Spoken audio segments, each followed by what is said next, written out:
Hey, you guys, it's Katie Whitledge, and welcome to the Beyond the Technique podcast. It's Thursday, which means we're together, you and we're going to talk today about focusing on what's right. Do you have leadership team members or lead stylists or educators that tend to be on the pessimistic side? And they probably believe that they're being realistic, but it's like they're bringing the negatives or the downsides to almost every conversation. If you know somebody who has a problem for every solution, this might be an episode to gently and lovingly share with them. We want to shift our mindset to focusing on what's right. And by the way, I used to work with somebody who had a problem for every solution. And you know what kind of progress we made? Not much. And we didn't, it wasn't very positive. So let's just say, thankfully, I don't have to work with somebody like that anymore. And it might be a come to Jesus for you too. If there are, it can be somebody who just like, this is their MO and you might have to cut the cord. I hate to say that, but sometimes you can't allow that consistent pessimism to be a part of your team, especially leadership team. We're going to identify how to recognize those traits in somebody in order to maybe say, hey, leadership isn't the right fit, or this isn't the right fit. Like it's okay that this is your outlook, it's just not okay here. So let's dive in.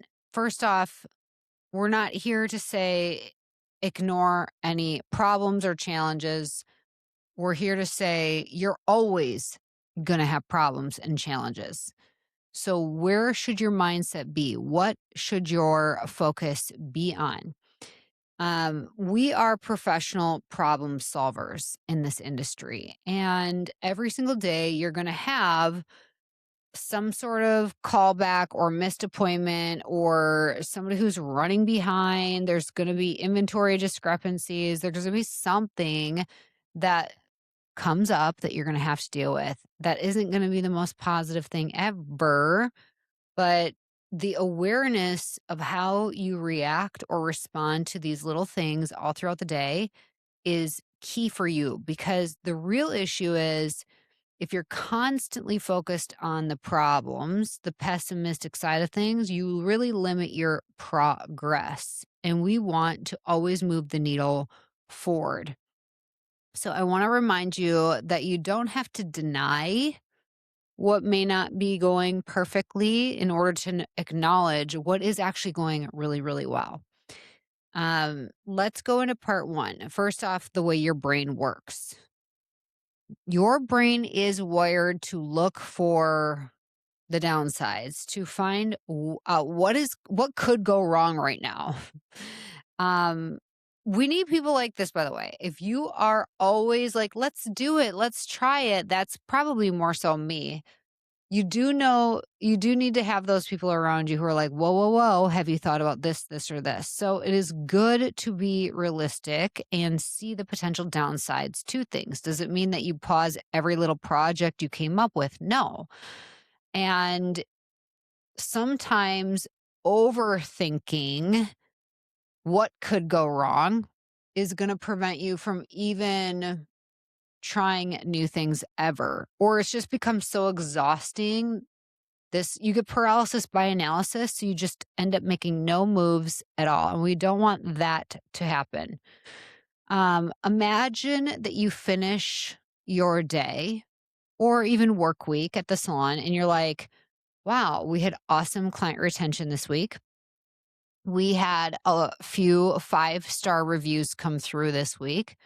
We are progressing with some new candidates that have applied to work here.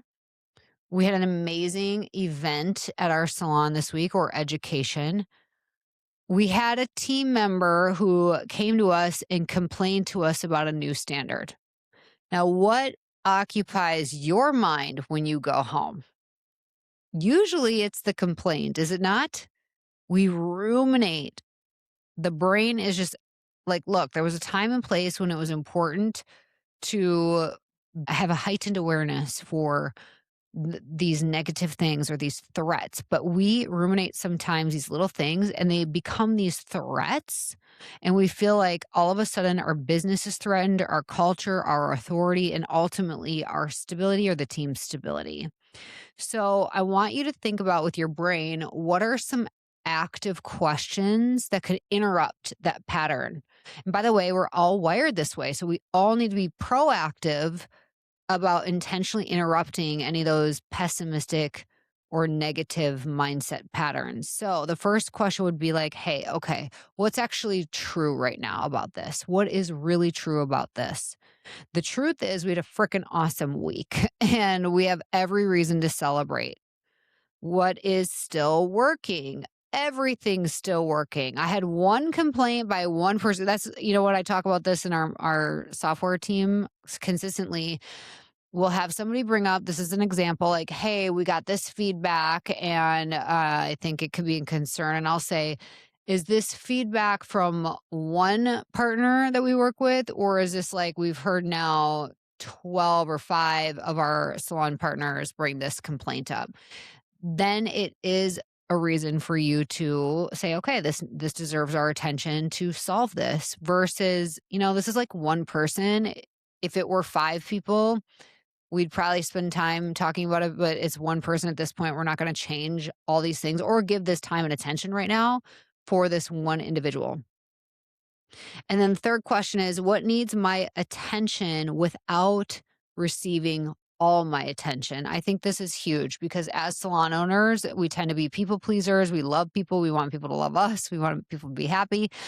And so we turn this one thing, this little negative thing, or this pessimistic thing, or whatever, this complaint, this challenge, into everything we focus on. It really consumes us. And this is also a huge problem because it's preventing you moving forward in a positive direction. So here's the thing, what is wrong needs to be addressed potentially, but it does not deserve to erase or override everything else that you should be focusing on that is good and moving your business forward. The second part to this conversation is choosing to be realistically optimistic. So let me just go through just examples of, you got pessimism, you have blind optimism, you have realism without hope at all, and then you have the realistic optimist. These are really cool, just differentiators in how people's mindset can kind of lean towards. So let me share the example. So a pessimist would say, ugh, this is probably going to fail. Well, is it, Bob? Because if it's going to fail, then forget it. I don't even want, it's like, oh, I can't handle the automatic pessimist. Like, I can't be around you. I don't want to be in your life. So let's move on to the blind optimistic. And I've been known probably to be more on the like, I want to ignore any potential hazards here, but let's talk. The blind optimist says everything will work out, so we don't need to worry. Okay, call it my faith, but I actually do believe everything will work out, and as it should. And does it mean it's going to work out in the perfect, most magnificent way ever? No, it could work out in a very sloppy, crazy way, but I still have that optimistic perspective of everything's going to work out. It's going to be okay. I want to look you in your eyes right now. Everything will be okay. You have the realist that doesn't have any hope, and they would say, here are all the reasons that this is difficult. And then they piggyback it with no solutions at all. That's not helpful. And then you have the realistic optimist who says, hey, okay, this is difficult, but there are actions we can take to improve this, to solve this, to fix this. So, which mindset are you going to lead into? I want you to imagine this little formula, and it goes facts. No, first off, face the facts plus identify what you have control over. So, face the facts plus what do you have control over, and then plus believe improvement is possible. Everything is solvable. Everything. There is nothing that you can come across that there isn't a way to fix it, whether that be creatively or logically or with the help of somebody else. So I hope that little formula helps. I'll say it one more time. You face the facts, you identify what you can control, and you believe that improvement is possible. So you might have an example like this, like, wow, our new client retention rate is not great. You might pull a report and see that it's well below what even the industry standard is. And by the way, the industry standard for new client retention is around 32%. That's terrible, you guys. That means like 3 out of 10 brand new people coming to your salon stick with you, which means 7 out of 10 brand new clients that visit your salon never come back a second time. Are you okay with that? They're going to your competition. Well, I'll tell you right now that you have the power to change that if you take ownership of there are tools at our dispense. We have resources that help us overcome this. We can, of course, improve the internal aspects of things, our consultation, the way we follow up, how we offer future booking, if there is even accessible booking online. But there's also the preemptive tool, you guys, which is Maya. Our Maya marketing software, which is for salons, spas, and med spas, is literally going to curate a clientele for the right providers on your team. And the whole point of it is to make sure that people click well with each other so they come back over and over and over again. If you don't get that first visit made correctly, you don't get a second chance at that first impression. They won't come back again. I promise you, we have salons, and I think of Atala Salon in the Salt Lake City area, multiple locations. Anne Marie Cranich is the owner. She's like, Katie, with Maya, we increased our new client percentages by 65%. That's huge. Go to the link in our show notes if you want to learn more about Maya. It will be embedded into your website and really predict positive outcomes for first time visitors. This is one little thing, but I'll tell you this, there are resources in our industry for any little area that is not performing to your expectations at your business. There's help in every category. If you want to find it and look for it, there's always a solution. So, your person on your team who has more of a negative or pessimistic outlook, if they're not looking to solve the problem, that's the problem right there. You need to be intentional about having leaders who can identify issues and then say, hey, here's the issue, but here's what I'm thinking we should do about it. What are your thoughts? That's exactly what our expectations are on our team. I want to hear about the issue. Now tell me before you even bring it up to the team what you think we should do to solve this issue and really be consistently looking for what's going well. So, my next point, this third element is focus. Your focus becomes your leadership habit. Whatever you do consistently becomes really the culture of the business. So when let's just imagine you have your team meetings. Begin your meetings with evidence of progress, you guys. It's oftentimes where you're sitting down as leaders and you're like, okay, you guys, here's some things we need to bring up. I'm noticing these issues in this stylist. She's not really bringing it. She's late. She's not coming prepared. And you tend to focus on, oh, we're finally all together. I want to either spill the tea or talk through this hard thing. Let's actually begin the meeting with the positives. Hey, you guys, let's celebrate a few wins under our belt that we've achieved together. So, really being intentional about starting each meeting positively. Um, it doesn't mean that you aren't looking for ways to improve this week or ways that your guest experience needs to be tightened up. It means that you are starting off showing your leaders you're all a part of something great here. It's because we all work together on it. Let's continue to do that. Okay, so what's going well? And then what isn't going as well as we wish it should? And then you work together to talk through that. Like, well, I mean, this isn't the biggest deal, but we could offer this potential special this coming month to help fill this person's books. That would be an example. And then, so you have what's going well, what could be better, and then what does need to be fixed immediately. If you have, let's say, a team member who is actually coming late on a regular basis, well, that's not acceptable. And that does need to be fixed immediately and does need to be talked through. It just doesn't need to be the first thing that you start your meetings off with. So hopefully that will help. And then always keep a record of proof of progress. It's sort of why you think of like personal trainers at a gym. Like we're always doing multiple things to show that you're getting improvement. If you ride or die by the scale, you're going to be very, very disappointed. If every time you think you're doing better in the gym is based on what you weighed in at today, you're going to be disappointed over time. This is why trainers will be like, okay, we're going to check your weight. We're going to check your measurements. Let's measure your biceps, your calves, your waist, your hips, all the things, right? Then they'll check your body composition. What percentage of your body is muscle versus fat versus everything else, skeletal.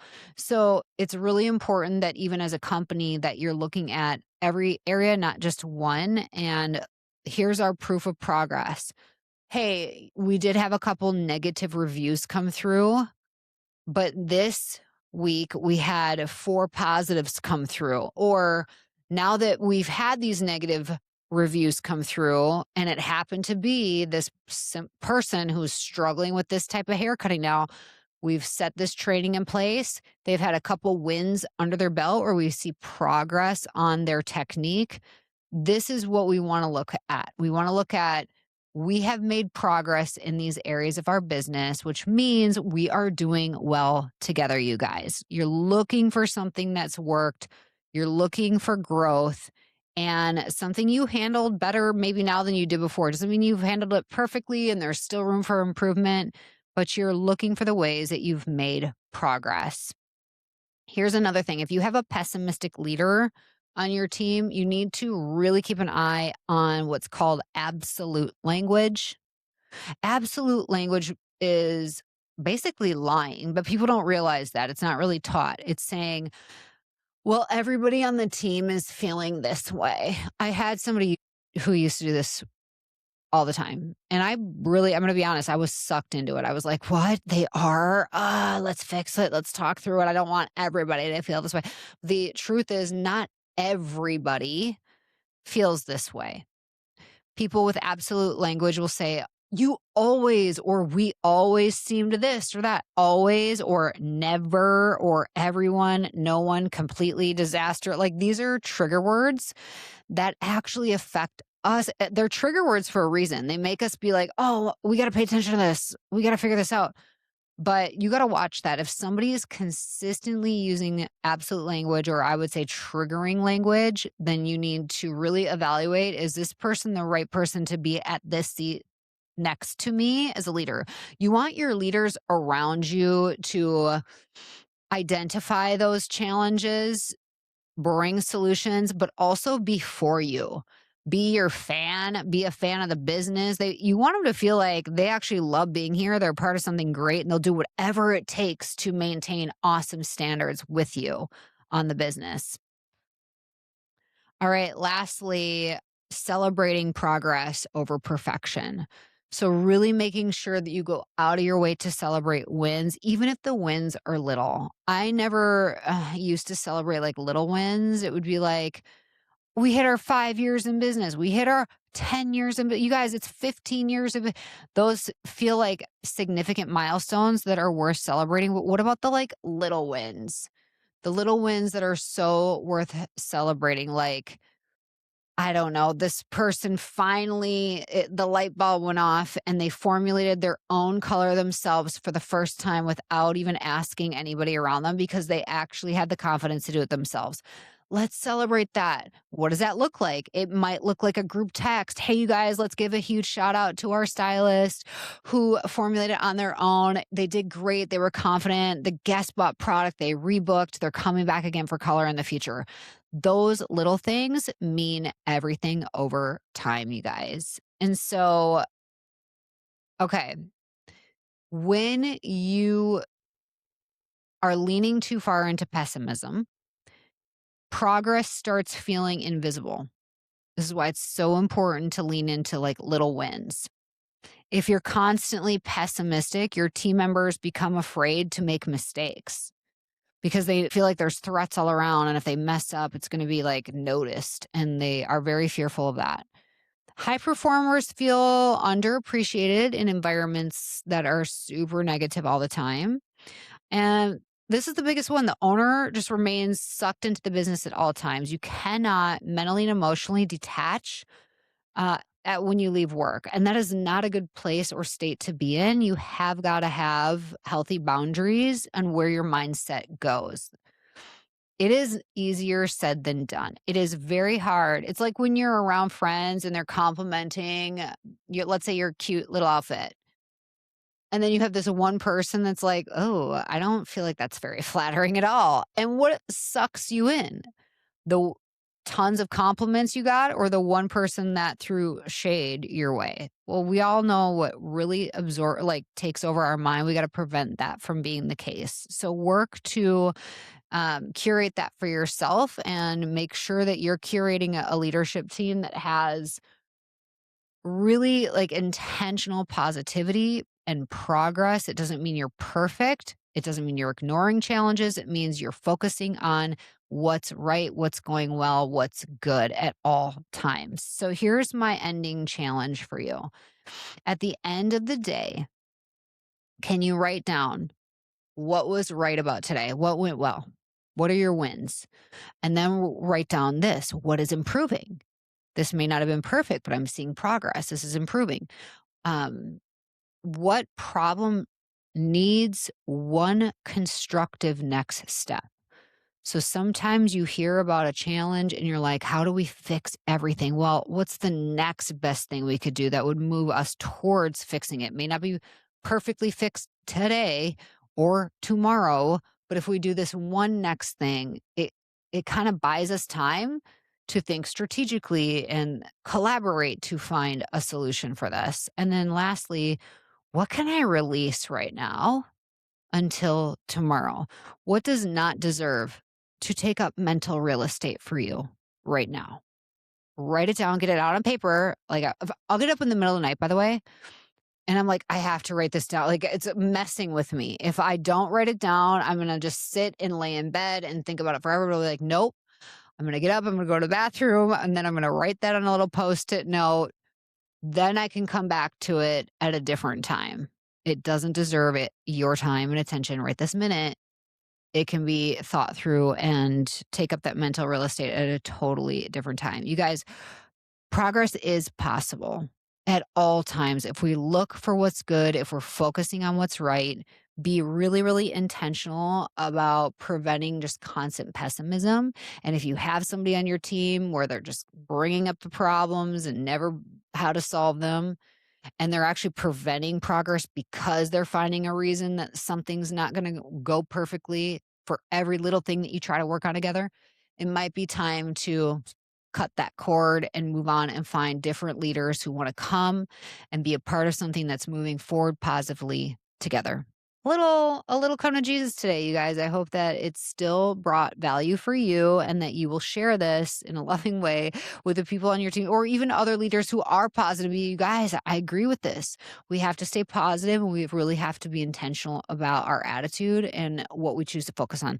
Let's work together on this. I hope that you share it. I hope you love it. And until next time, have an awesome day and stay strong. Did you know over 60% of first-time clients do not return for a second visit? That is so painful, but it doesn't have to be that way. That's where Maya comes in. Maya is the ultimate marketing software for the beauty and wellness industry. We have a proprietary funnel utilizing special algorithms to help connect the right consumers with the right providers at your business. This means that Maya helps you get higher spending clients you love to work with who stay the long haul.